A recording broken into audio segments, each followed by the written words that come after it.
After his father's death, he leaves his mother behind and arrives alone across the 7 seas in America. With no degree, no connections, but in his heart, single dream: to achieve something big. Amidst the crowded, noisy, and chaotic seaports, where big merchants were ignoring and discarding overripe fruit, that boy saw an opportunity there. And within just a few years, he gained control of the rail networks, built his own shipping fleet, and purchased land worth hundreds of thousands. He built new cities amidst tropical forests. Negotiations were held with governments, and the cities began to operate according to his business model. This is the story of Sam Zemurray, a poor immigrant boy who began his journey with rejected fruit and gradually gained control over the future of Central America. Zemurray was born in 1877 in a small village in western Russia. His father was a poor farmer and his mother a housewife. Sam grew up in a simple, traditional home. When Sam was only 10 years old, his father passed away. His father's financial situation deteriorated. He couldn't make ends meet by working in the fields alone. Survival became a daily struggle.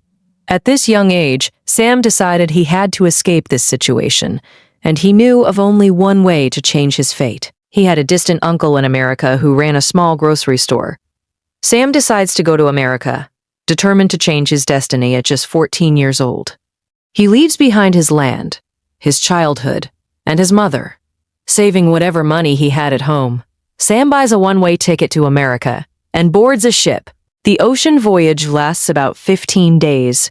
During this time, his heart yearns for his mother, but he also harbors a hope that perhaps this risk might free him from all the troubles of his life. When Sam arrives in America, he has no money, no place to live.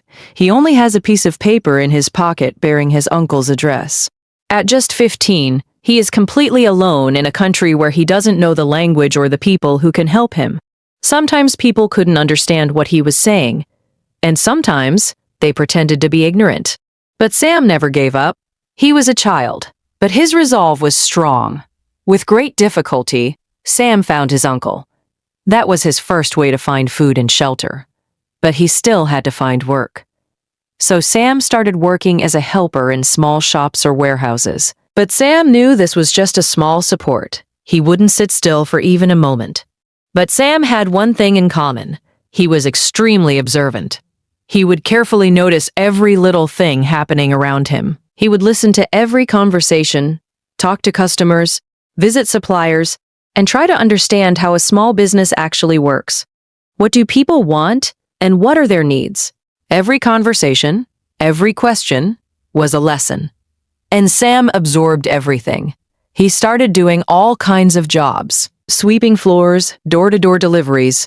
He was carefully saving every penny so that he could be ready whenever an opportunity came his way. And then opportunity came, the year 1890. It had been 2 years since Sam had come to America. He was now 17 years old. Walking down a busy Alabama street, he saw some bananas at a fruit stall for the first time in his life. Bananas were an exotic fruit even at the end of the 19th century. Sam became curious. He approached the stall and started asking the vendor all sorts of questions. But Sam had no idea that one day this very banana would change his life and the life of an entire continent forever. One day, amidst his daily chores, Sam realized that these small jobs would never change his life. If he really wanted to achieve something big, he would have to go to a place where goods worth thousands of dollars were bought and sold every day. After a few days of deliberation, Sam decided to board a train to Alabama, a busy port about 220 kilometers from here, where fruit from all over Central America was unloaded from ships. Arriving there, he was blown away. Thousands of ripe bananas, considered exotic fruits, were being thrown away as waste. Sam felt very sad for a second. He remembered his childhood days when he and his mother would survive for days on end by eating just one meal a day. At this moment, Sam makes a decision. What if he buys these bananas and sells them to the needy at a low price? Will he be able to make money doing this? His plan was simple. He would use whatever little money he had to buy a stock of bananas and then resell them in nearby cities. At first glance, This strategy seemed simple enough, but things weren't as simple as Sam thought. When Sam returned the next day with the money, cargo ships were arriving with products from all over the world. Merchants, traders, and street vendors were hustling with each shipment, bargaining, and reselling. Everyone was looking for opportunities. Sam's plan was simple. First, observe everything and understand how this entire system worked. Meanwhile, something caught Sam's attention. As a massive ship slowly approached the dock, it bore an emblem that read United Fruit Company. This was the company that dominated the banana market at the time, importing tons of fruit from Central America and the Caribbean. Sam was mesmerized by the sight. As soon as the ship docked, dozens of workers boarded the ship without any cranes or heavy machinery and began unloading thousands of banana bunches by hand. But amidst all this rush, Sam noticed a detail. After the cargo was unloaded, the people at United Fruit began sorting the bananas into different categories. They were being divided into 3 separate piles. The first pile contained the green bananas, which stayed fresh the Precott state, longest and were of the highest value. These were loaded directly into train wagons and shipped across the country. The second pile contained yellow bananas, which had begun to ripen slightly. They didn't last as long as the green bananas. Therefore, they were sold at a discount to local and small traders. And then came the third pile, the one no one wanted. They had some dark spots. This batch was perfect for eating, but not for transport. And for the company, it was just waste.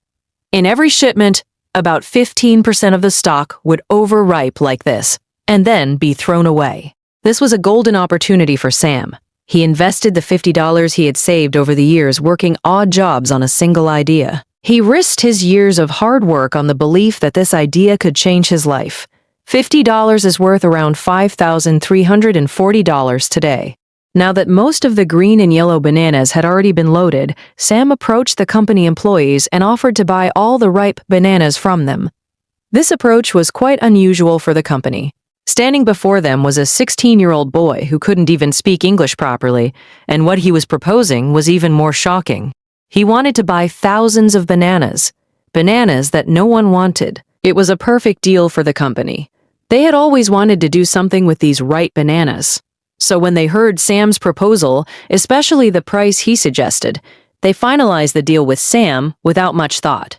In theory, it was a good deal, but in real life, things worked very differently. Sam was literally racing against time. If he couldn't sell all his stock quickly, he could face huge losses. The next day, Sam took all his stock and boarded the train. He was excited. He had calculated all the numbers, but the real problem was yet to come. The train was moving much slower than Sam had expected. At every few stations, the loco pilot stopped for no reason.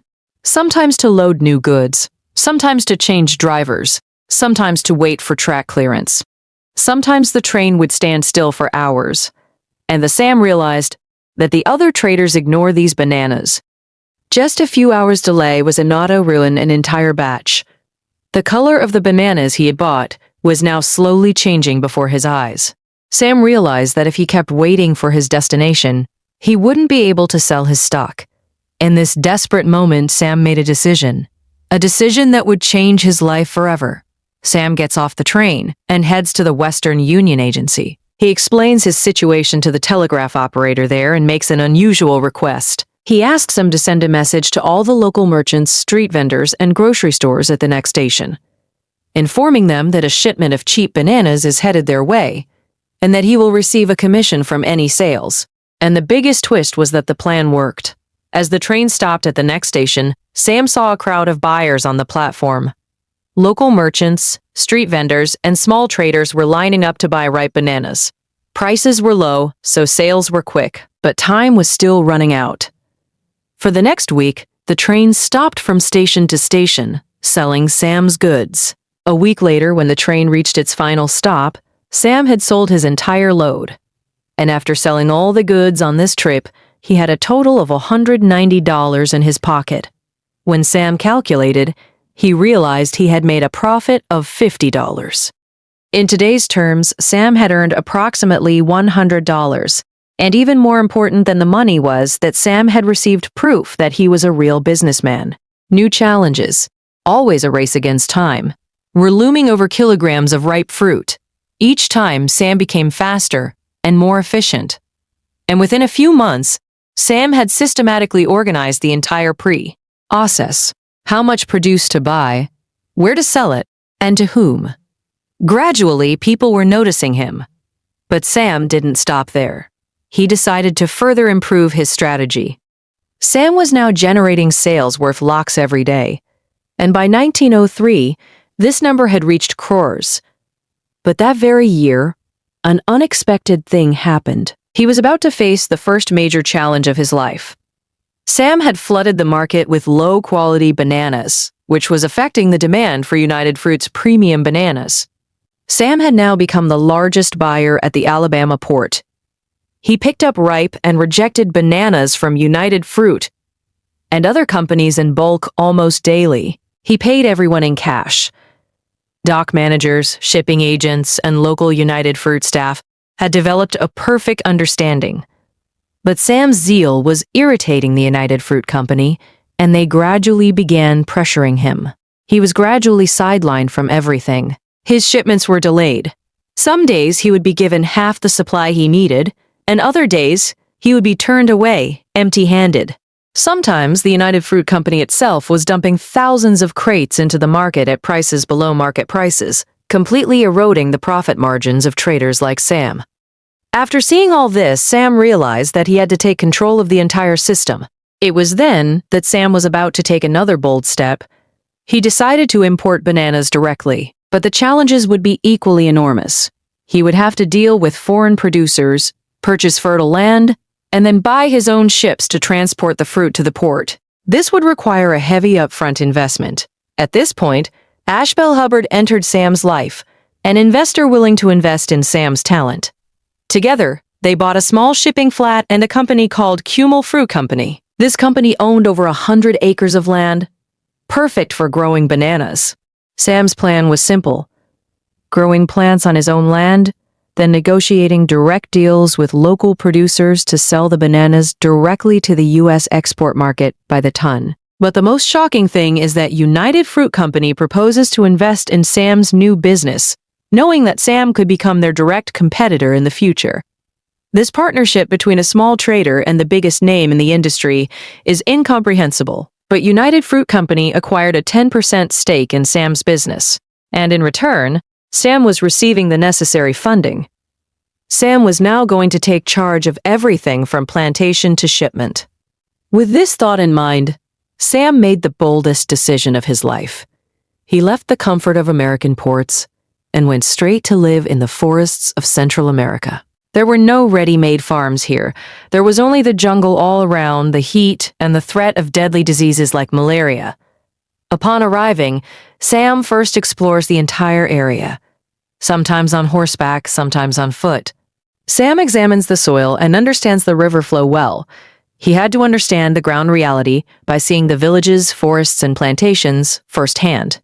He first meets influential people personally, government officials and local power brokers.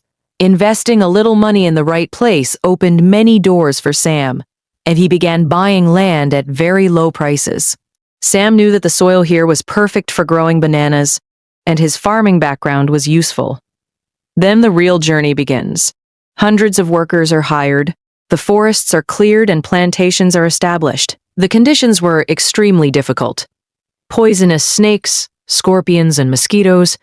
But Sam wasn't one to sit in an office. He toiled alongside his workers in the fields, clearing trails and planting seeds, earning him respect. Sam even built a small village for his workers. A new settlement springs up in the middle of the jungle. And in just a few years, Sam's practical knowledge had deepened beyond his competitors, who simply read reports. He understood bananas from every angle, from plantation to shipment. Sam's deals had become so strong that his bananas were now selling at prices comparable to those of United Fruit, the industry's largest joint venture. But Sam wasn't going to stop there. He was considering buying more land, but the problem was that he was heavily in debt. Banks were reluctant to give him more loans. They refused. Q's business was risky. Floods, droughts, pests, anything could ruin the harvest. Still, Sam felt this was going to be a turning point in his life, so he sent a message to his partner in the U.S. Sam was getting several acres of land at a very good price, and he needed to acquire it before the United Fruit Company found out. But Sam's partner wouldn't agree. He wanted to settle the debt first. Their views were completely opposite, leading to clashes between the two partners for the first time. Then Sam made an unusual proposal. He would buy his partner's company shares and drive him out of the company, using the money Sam had raised from underwriters, at interest rates of up to 50%. The decision was extremely risky. Sam now owned 90% of the company. The remaining 10% was held by United Fruit. But the decision-making was still entirely in Sam's hands. He had put everything at stake. He would either build his own empire from here, or he would be crushed by his own ambition. Sam was about to enter a phase where business would no longer be just business. The path ahead would take him to a place he had never imagined. From here, not just companies, but governments, politicians, and the underworld would also be involved. This journey, which began with selling bananas, was now going to shake governments.